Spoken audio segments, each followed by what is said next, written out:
Hi, I'm Zachary Pierce, and today I will be discussing my video presentation on Native American music research paper.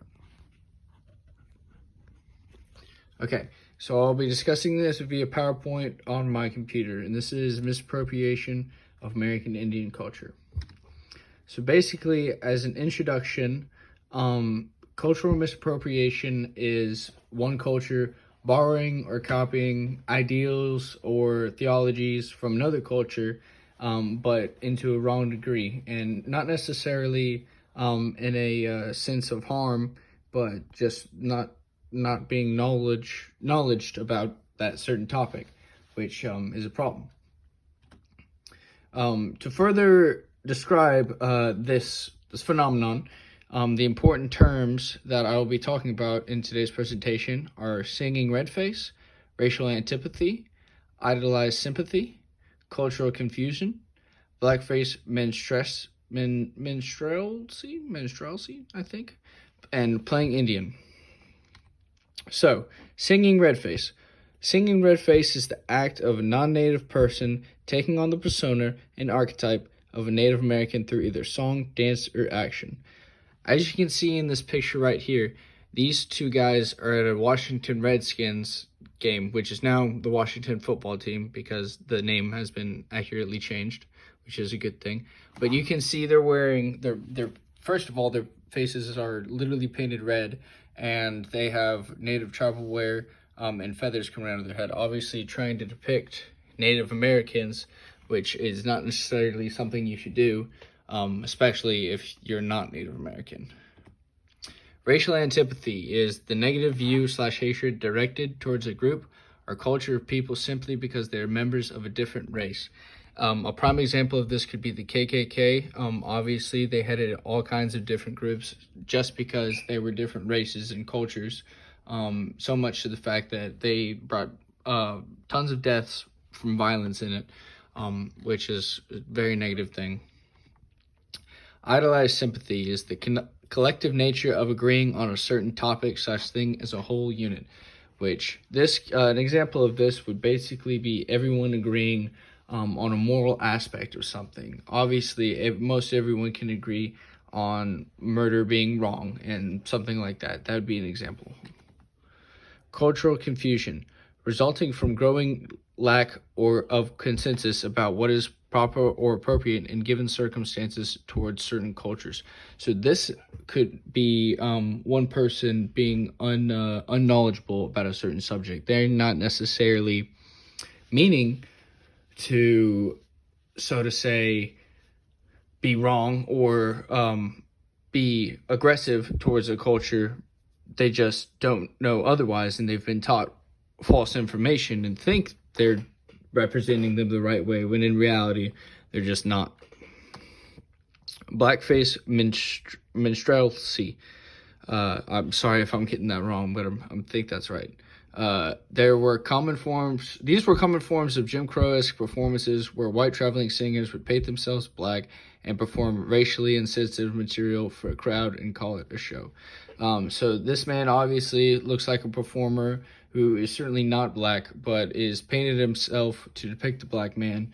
And this is just plain wrong. And the fact that this is even seen as entertainment back then, and some forms even people see it as entertainment now. For example, I remember one of the sororities had a girl who got kicked out for doing this exact thing from OU many years ago, which is crazy because it wasn't too long ago, but it's just not something that you'd see in today's world or think, hey, that's a good idea. It just isn't, and it's wrong.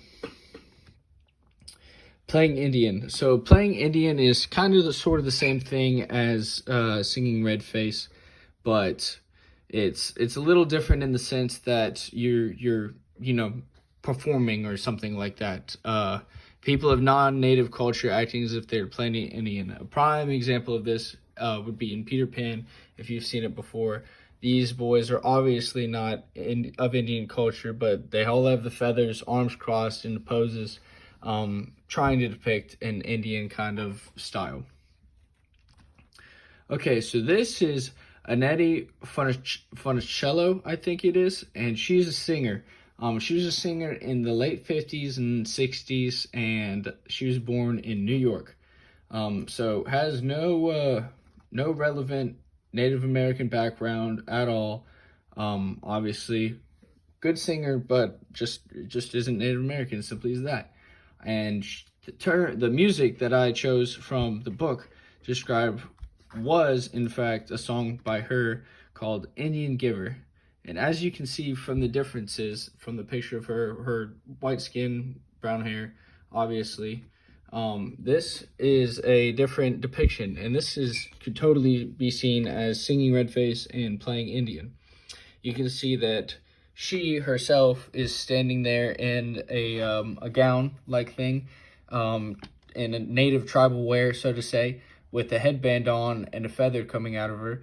The man to her left is in large feather boots and orange and brown and whitish feathers.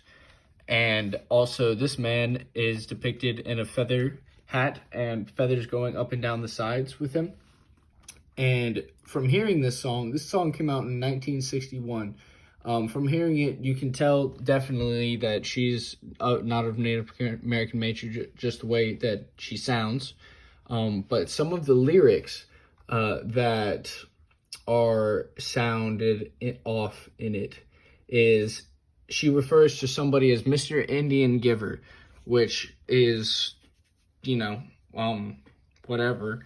But the biggest thing that happens here is the opening line is, "You said I'd be your pretty little squaw, and in my arms you'd stay." Now, that's a problem because the term squaw is derogatory word describing and sexualizing indigenous North American women. So it could be viewed as similar to, hoe or something like that in our culture. It's just not something that you should say.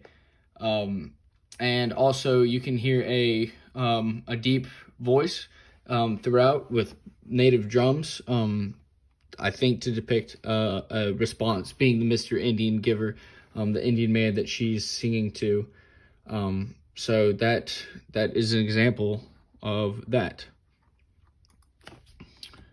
So in conclusion, my paper of what I've come out of this class and this unit and all this is that respect and rightful representation are key in cultures.